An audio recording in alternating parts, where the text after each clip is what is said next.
Phantom pen, ये नाम ही कितना अजीब है ना। एक ऐसा दर्द जो उस अंग में हो रहा है जो अब शरीर का हिस्सा ही नहीं है। ये न्यूरोसाइंस की सबसे बड़ी और दिलचस्प पहेलियों में से एक है। तो चलिए आज इसी रहस्य की तह तक चलते हैं और पता लगाते हैं कि हमारा दिमाग आखिर ये भूतिया दर्द पैदा कैसे करता है। यही वो सवाल है जो किसी को भी चकरा सकता है। सोचिए, एक हाथ जो सालों पहले कट चुका है, उसमें अचानक जलन, चुभन या ऐंठन कैसे महसूस हो सकती है? ये जो विरोधाभास है ना, यही फैंटम पेन की पहेली की असली जड़ है। सबसे पहले एक बात बिल्कुल साफ समझ लेनी चाहिए।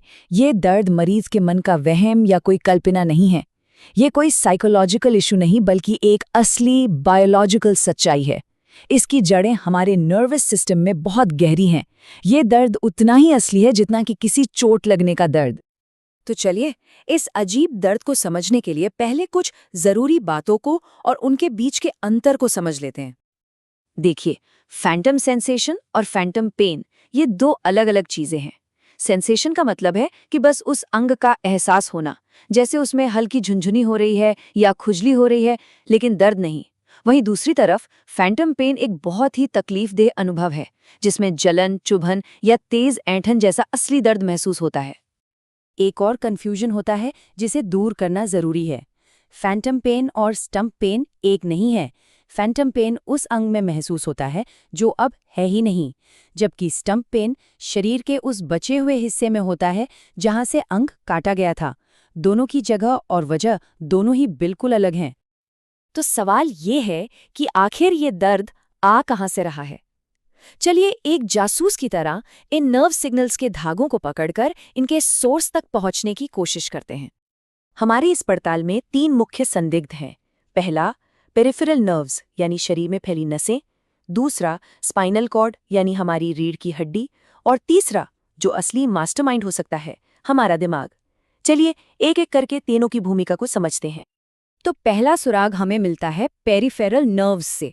जहां से अंग कटता है वहां की नसें डैमेज हो जाती हैं। ये कटी हुई नसें आपस में उलझकर न्यूरोमा नाम के गुच्छे बना लेती हैं। अब ये न्यूरोमा एक टूटे हुए बिजली के तार की तरह काम करते हैं, जो बिना किसी वजह के अपने आप ही दर्द के गलत सिग्नल पैदा करके दिमाग को भेजने लगते हैं। अब आते हैं हमारे दूसरे संदिग्ध यानी स्पाइनल कॉर्ड पर। चोट के बाद ये बहुत ज़्यादा सेंसिटिव हो जाता है। इसे सेंट्रल सेंसिटाइजेशन कहते हैं। इसका काम अब एक एम्पलीफायर जैसा हो जाता है। ये नसों से आ रहे हल्के फुल्के गलत सिग्नल्स को पकड़ता है और उन्हें कई गुना बढ़ाकर आगे भेजता है। और तो और दर्द को कंट्रोल करने की इसकी अपनी ताकत भी कम हो जाती है। नसों ने गलत सिग्नल भेजा, स्पाइनल कॉर्ड ने उसे बढ़ा दिया। लेकिन अब वक्त है इस कहानी के असली किरदार यानी असली मास्टरमाइंड से मिलने का। इस पूरी घटना के केंद्र में जो प्रक्रिया है, उसका वैज्ञानिक नाम है कॉर्टिकल रीमैपिंग।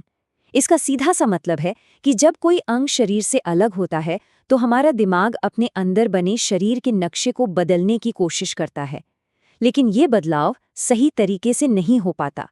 दिमाग की यही गलत रीवायरिंग फैंटम पेन की सबसे बड़ी वजह है। इसे और आसान शब्दों में समझते हैं। हमारे दिमाग में पूरे शरीर का एक नक्शा, एक मैप बना हुआ है। शरीर के हर हिस्से के लिए एक खास जगह तय है। जब कोई अंग कट जाता है तो मैप का वो हिस्सा खाली हो जाता है। अब दिमाग इस खाली जगह को भरने की कोशिश करता है और यहीं से सारी गड़बड़ शुरू होती है। और ये रीवायरिंग कभी-कभी बहुत ही अजीब तरीके से होती है। जैसे दिमाग के मैप में हाथ और चेहरे को कंट्रोल करने वाले हिस्से एक दूसरे के बिल्कुल बगल में होते हैं। तो जब हाथ वाला हिस्सा शांत या खाली हो जाता है तो चेहरे वाला हिस्सा उस पर कब्जा कर लेता है। इसका नतीजा, जब मरीज के गाल को छुआ जाता है तो दिमाग को लगता है कि उसके गायब हो चुके हाथ को छुआ गया है और वहां दर्द महसूस होने लगता है ना हैरान करने वाली बात? तो अगर दिमाग की इस गड़बड़ी की वजह से ये सब हो रहा है तो इसका इलाज क्या है? शायद इसका इलाज दिमाग को ही धोखा देने में छुपा है। सवाल तो सीधा है, अगर दिमाग का नक्शा ही गलत बन गया है तो उसे ठीक कैसे किया जाए? क्या इस गलत रीवायरिंग को सुधारा जा सकता है? जवाब है हाँ, ऐसा किया जा सकता है। और इसका तरीका है दिमाग को वो विजुअल जानकारी वापस देना जिसकी उसे सख्त ज़रूरत है।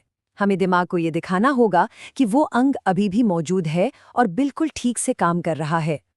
और यहीं पर मिरर थेरेपी एक जादू की तरह काम करती है। ये बिना दवाओं के सबसे असरदार इलाजों में से एक है।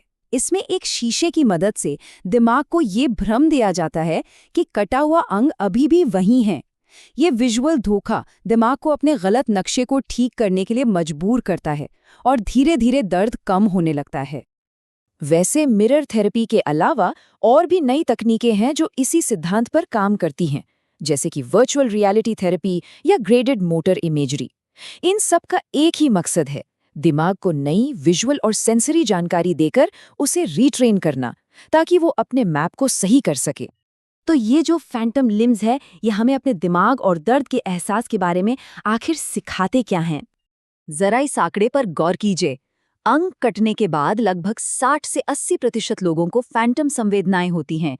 मतलब ये कोई अनोखी या दुर्लभ घटना नहीं है। ये दिखाता है कि इस कंडीशन को समझना कितना ज्यादा जरूरी है। तो कुल मिलाकर फैंटम पेन किसी एक वजह से नहीं होता। ये पेरिफेरल नसों, स्पाइनल कॉर्ड और दिमाग के बीच बना एक खतरनाक फीडबैक लूप है। हर हिस्सा समस्या को और बिगाड़ता है, बिल्कुल वैसे ही जैसे एक माइक्रोफोन को स्पीकर के बहुत पास ले जाने पर वो तेज सीटी जैसी आवाज करने लगता है। और यही इस सबसे बड़ी सीख है। दर्द सिर्फ चोट वाली जगह पर नहीं होता। दर्द एक अनुभव है जिसे हमारा नर्वस सिस्टम और खासतौर पर हमारा दिमाग पैदा करता है। फैंटम पेन इस बात का सबसे बड़ा सबूत है कि दर्द का असली कंट्रोल पैनल हमारे दिमाग के अंदर है। और ये हमें एक बहुत ही गहरे सवाल के साथ छोड़ जाता है।